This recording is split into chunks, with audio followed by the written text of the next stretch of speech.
Pada hikamnya Ibn Athaillah As-Sakandari, qala Imam Ibn Athaillah As-Sakandari rahimahullahu ta'ala, nafa'anallahu bihi wa bi ulumihi wa bi ulumi masyaikhihi wa talamidati fi dharaini amin, sampai kepada hikmah yang ke-197.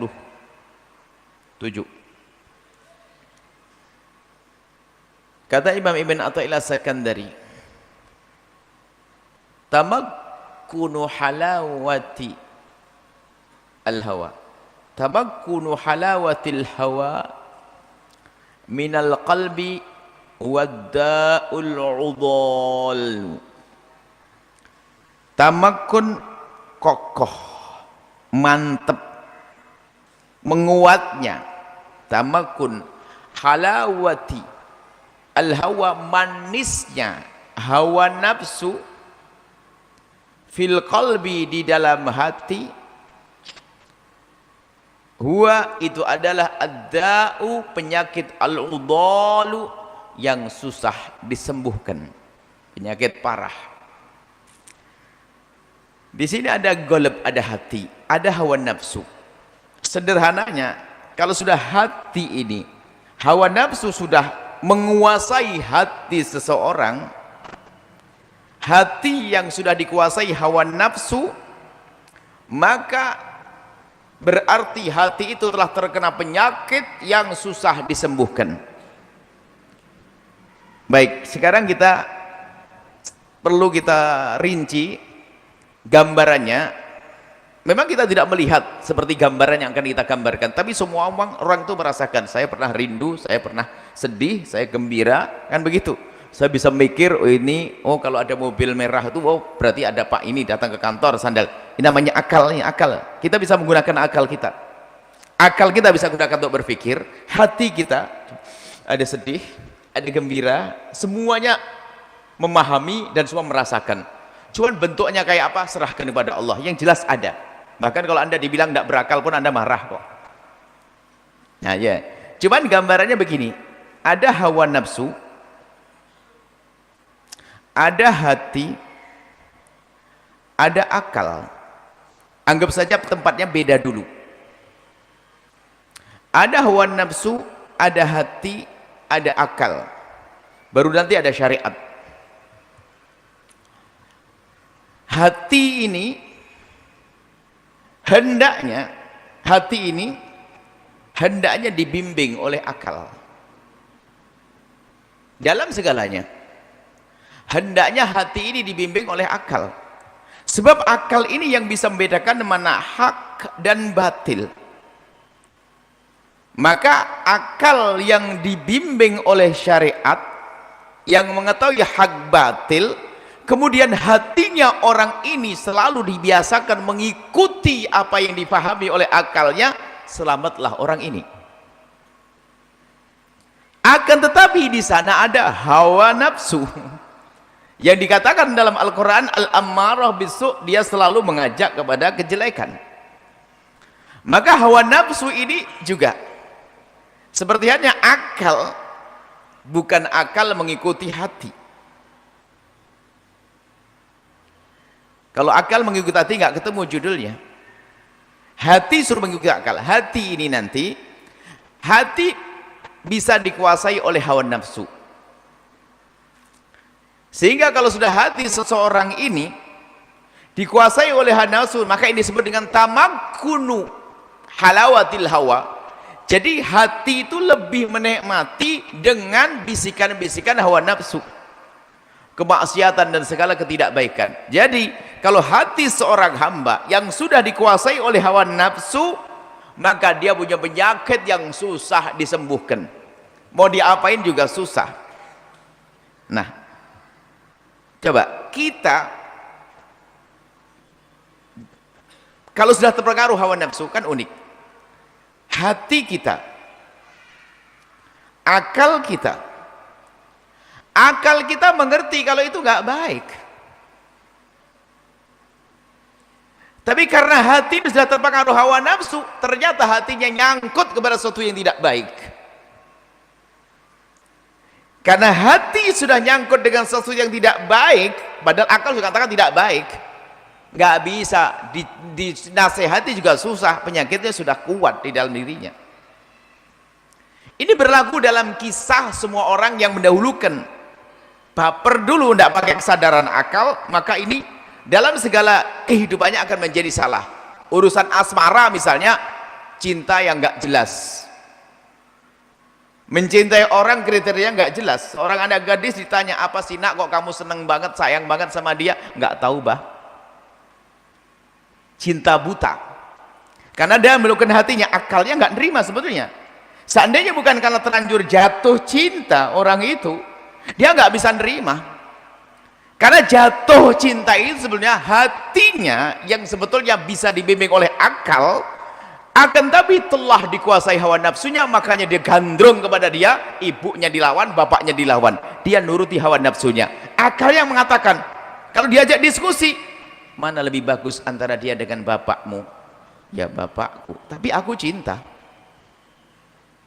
Lalu kenapa kau tinggal bapak ibumu? Iya, tapi aku cinta. Lihat, ini contoh gambaran saja yang sederhana. Jadi kalau sudah hati dikuasai hawa nafsu, lihat, kebenaran susah dilihat. Dan kita pun mungkin sering melihat kita dikuasai hawa nafsu, ngerti itu haram itu gak boleh, tapi kenapa kita lakukan? Ayo, bicara akal kita, ilmu kita ngerti dari ustadz itu haram, itu jangan. Ngomong kasar sama istri gak boleh, tapi kenapa ngomong kasar? Saya dikuasai hawa nafsu. Ngomong jelekit sama ibu nggak boleh, kenapa saya melakukannya? Itu nggak boleh, itu haram. Iya tahu haram, dosa. Bahkan kalau di sekolah ditanya gimana hukumnya durhaka pada orang tua, haram. Dia ranking 1 di sekolah, tapi hatinya belum, hatinya dikuasai hawa nafsu, masih ngomong kasar sama ibunya. Makanya, nah ini adalah gambaran yang ada pada diri kita. Ada hawa nafsu yang ammarah bisu, ada hati kita yang bisa saja terpengaruh dengan hawa nafsu, dan bisa saja kita punya hati yang patuh tunduk kepada bimbingan akal, yang patuh dengan syariat. Makanya muncul seorang mukmin yang baik. Gambarannya kayak gitu. Maka tamakkunu halawatil hawa, kalau sudah hawa itu hawa nafsu, kalau hawa nafsu sudah menguasai, mapan di hati seorang hamba, aduh penyakit dia, penyakit. Makanya kan ada orang alim tapi kenapa kok kurang ajar dengan syariat? Alim dia, sampai Nabi menyifati dan namanya ulama su. Bahkan yang paling ditakuti Nabi paling takut bukan Dajjal. Dajjal menakutkan, tapi ada yang lebih aku takuti lebih dari Dajjal adalah apa? Ulama alim tapi tidak ngamalkan ilmunya. Loh kok begitu, bagaimana? Ya itulah, dia punya ilmu, akalnya itu seharusnya bimbing, tapi tidak, dia kalah hatinya ngikuti hawa nafsunya. Makanya dia mungkin seorang ustadz, tapi yang paling banyak makan duit masjid, makan duit yayasan, korupsi, jadi pejabat juga pejabat. Nah, kenapa? Dia punya ilmu loh ya, dia punya ilmu, tapi kenapa kejahatan dilakukan oleh dia? Karena dia tidak mengikuti bimbingan akalnya yang patuh dengan syariat, tapi dia lebih dikuasai hawa nafsu. Nah ini katakan tamakkunu halawatil hawa, kalau sudah hatinya itu terbiasa dikuasai oleh hawa nafsu, sehingga kenikmatannya seolah-olah dengan mengikuti hawa nafsunya. Kalau sudah orang begitu, susah, penyakit yang susah diobati. Tapi bukan berarti tidak bisa diobati, ada obatnya, kan begitu. Nah kemudian setelah itu muncul satu disiplin ilmu yang selama ini dihadirkan para ulama, namanya ilmu membersihkan hati dari pengaruh-pengaruh hawa nafsu. Tathhirul qulub, membersihkan hati, atau yang disebut dengan ilmu tasawuf. Bagaimana ilmu meredam amarah, bagaimana ilmu menghilangkan dengki, bagaimana menghilangkan dendam, bagaimana ilmu menghilangkan kesombongan. Jadi sombong, dengki, dendam, benci itu semua adalah tiupan-tiupan dari hawa nafsu yang akal gak mau. Coba orang sombong tuh gak seneng sama orang sombong, orang pelit juga gak seneng sama orang pelit. Coba aja, sebab akal gak bisa dibohongin. Akal, orang pelit paling gak seneng duduk sama orang pelit. Termasuk penjahat nomor 1 di kampung itu, kalau punya anak perempuan yang baik, gak pernah bercita-cita pengen punya menantu kayak dia, gak mau. Pengennya akal itu mudah sebetulnya, cuman kenapa kok kita tiba-tiba nggak bisa ngikuti bimbingan akal tadi? Karena dikuasai oleh hawa nafsu. Nah di situ ada satu ilmu yang namanya ilmu memerangi hawa nafsu, yang baginda Nabi menyebut dengan jihadun nafas, jihad akbar. Jihad yang paling besar adalah bagaimana kita bisa memerangi hawa nafsu kita. Ini perlu waktu dan harus kita masuk medan ini. Kita harus masuk medan ini, kita harus berlatih. Tadi kan teori yang kita sebutkan, gambaran ini ada hawa nafsu, ini ada hati, ada ini, ada teori, belum bisa kita. Apakah setelah itu langsung selesai? Oh enggak. Kita pulang ke rumah harus melihat tetangga kita yang mulai kemarin saya ngiri, kenapa dia lebih gede tokonya, kenapa lebih rame. Hari ini aku pulang. Kenapa? Bukankah dia umat Nabi Muhammad? Akalnya nyambung. Bukankah itu adalah tetanggaku, umat Nabi Muhammad? Mesti aku bangga dong. Tapi kenapa aku ngiri? Karena dikuasai hawa nafsu. Oke, sekarang aku lawan hawa nafsuku.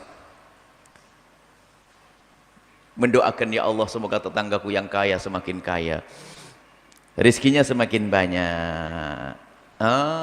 Itu cara memerangi mulai saat ini. Kalau tadi kan teori ilmunya, ilmu teori tadi itu, tapi kadang perlu kita praktek. Kenapa kita harus ngiri? Kenapa harus dengki? Ngiri dengki ada, itu kita semuanya bakat itu semuanya. Kenapa? Di dalam diri kita hawa nafsu, dan tugas kita bukan memangkas hawa nafsu sampai habis. Kita nggak akan bisa, kan ada hawa nafsu.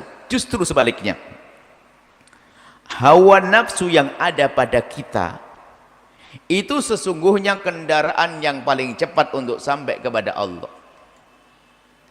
Justru karena adanya hawa nafsu inilah kita punya kelebihan dari malaikat. Kapan itu? Di saat kita bisa melawan hawa nafsu kita. Malaikat nggak punya hawa nafsu, nggak ada syahwat, nggak ada ini, ya sudah, mulia dia. Tapi ini kita diberi oleh Allah syahwat, tapi kok kita bisa menahan dari nuruti syahwat yang haram, maka ketahuilah kita akan melampaui malaikat. Nah, di sini bukan kita memangkas syahwat, tidak ada aturan ya. Kalau bicara tentang syahwat, hawa nafsu ini semua dari kita, hawa nafsu ini yang menjadikan kita ini hidup. Cuman harus ada batasannya. Kalau kita menuruti hawa nafsu melampaui batas, inilah akan masuk pada wilayah-wilayah yang dimurkai oleh Allah.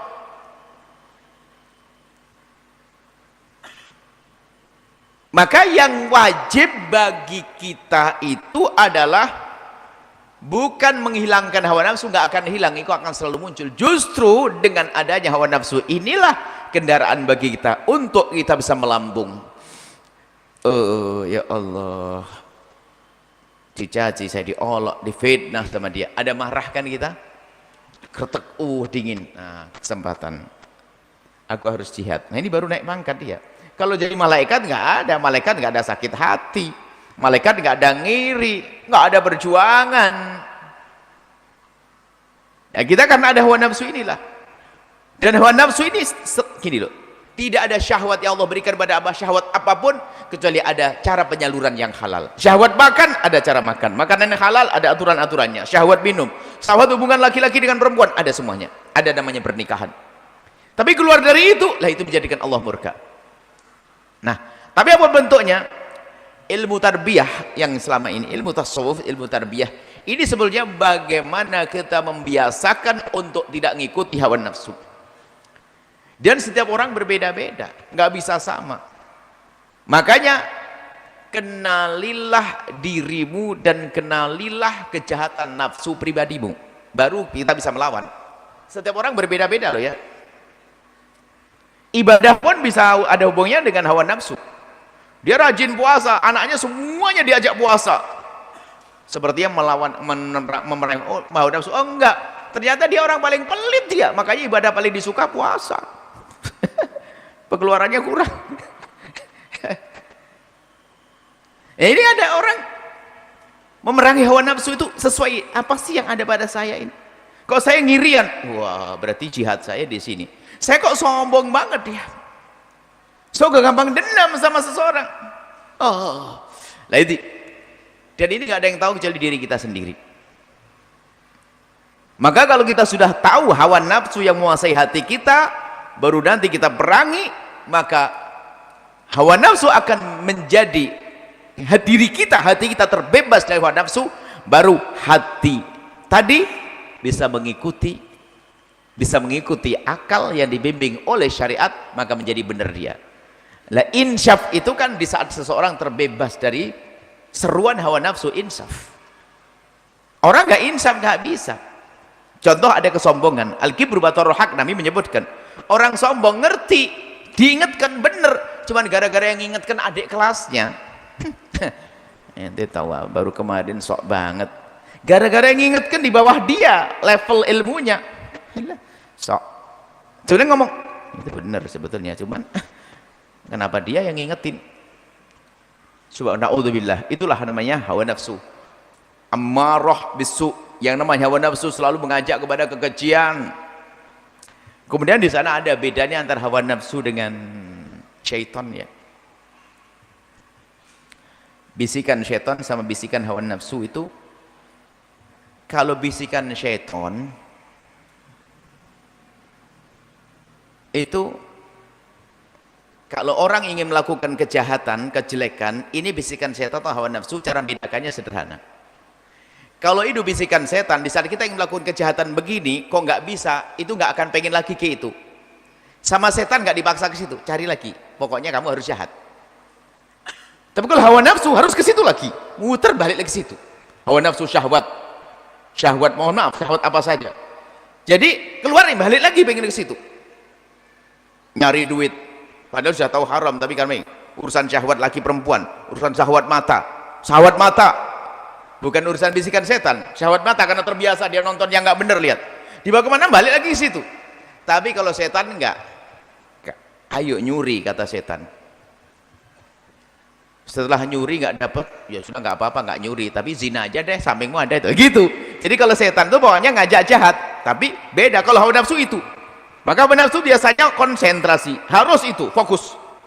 Hawa nafsu pengen, makanya kalau sudah ambisi kekayaan terus ke situ, ambisi kekayaan sampai apa? Ngerebut waris, kejahatan banyak ini. Pokoknya harus menjadi orang paling kaya. Aku ingin nuruti kesombonganku, sehingga saat waris, bagian waris paling jahat, jual beli bohong, apalagi ngurus masjid, ngambil duit masjid, terus jadi pejabat juga korupsi. Ambisinya ke sana. Itu hawa nafsu, bukan bisikan setan. Dua-duanya adalah kejahatan. Baik, maka yang perlu kita tekuni saat ini berarti ilmu tarbiyah. Jadi nggak cukup orang itu tanpa tarbiyah, itu sebetulnya ada dalam setiap kehidupan. Hanya kadang orang tidak menyadari. Kan kalau di Jawa, ilmu Jawa itu ada nama ilmu apa namanya,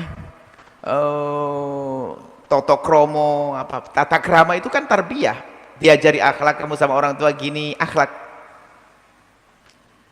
Dalam Islam itu akhlak, ilmu tasawuf itu akhlak. Tarbiyah itu pendidikan, nggak boleh gini, kamu harus begini, melatih yang baik, disesuaikan dengan bimbingan akal. Nah,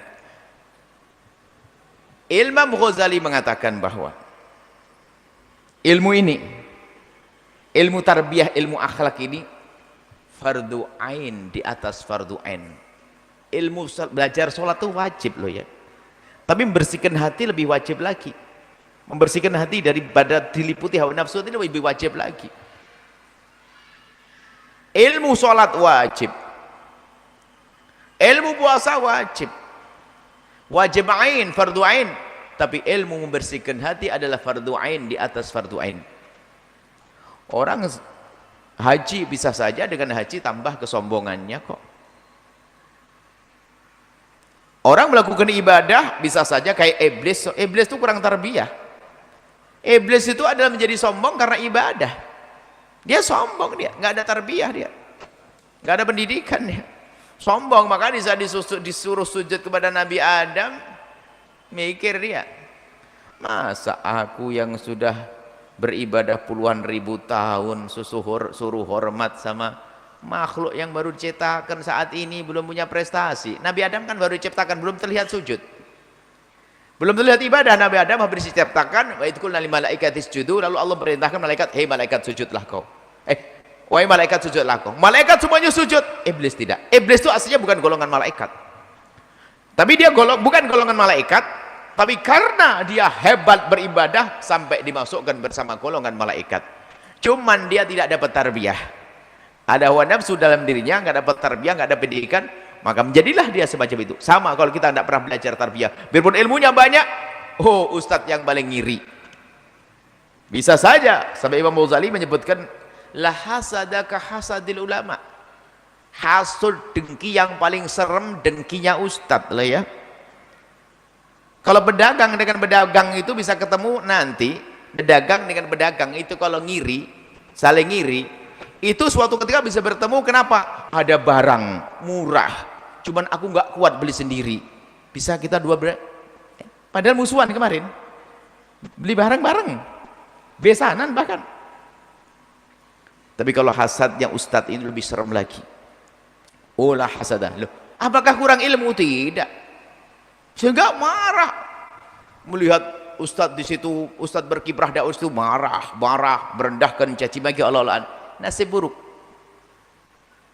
Dan itu membahayakan sekali orang semacam itu. Loh, apakah ilmunya tidak ada? Ilmunya ada. Lah terus kenapa? Dia dikuasai oleh hawa nafsunya.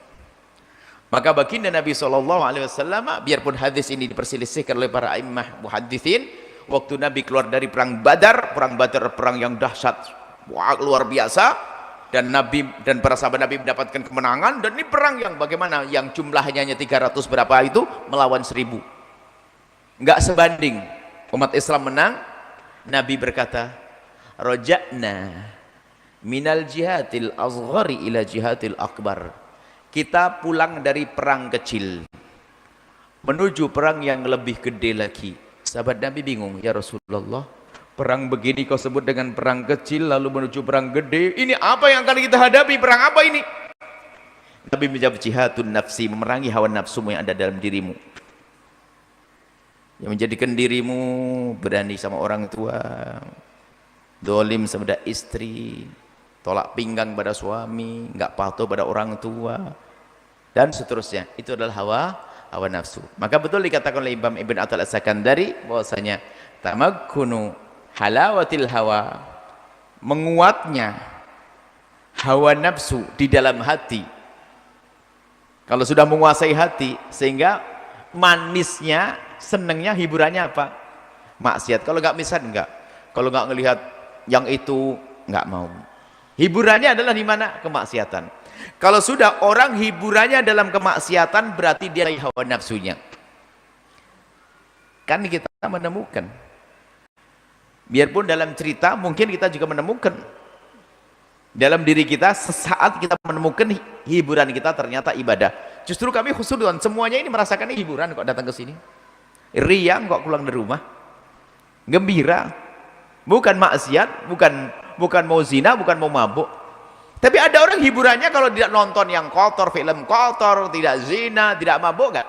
Berarti orang yang dikuasai oleh itu tamakkunu halawatil hawa.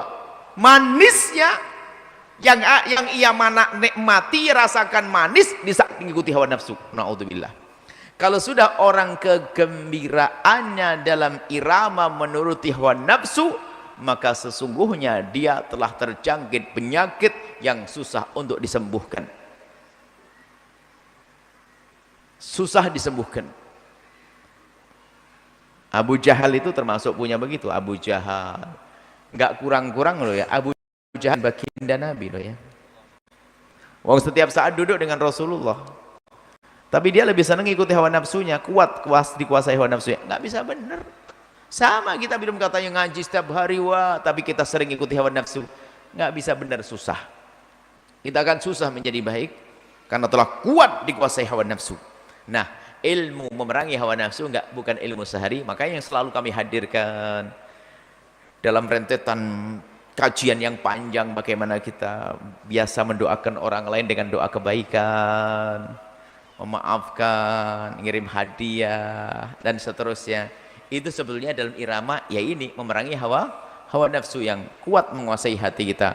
Semoga Allah memerdekakan kita dari diperbudak oleh hawa nafsu kita, dan semoga kita dimudahkan untuk mengikuti petunjuk-petunjuk akal yang patuh kepada syariat baginda Nabi SAW, dan kita menjadi orang yang selamat di dunia dan selamat di akhirat. Wallahu a'lam bishawab.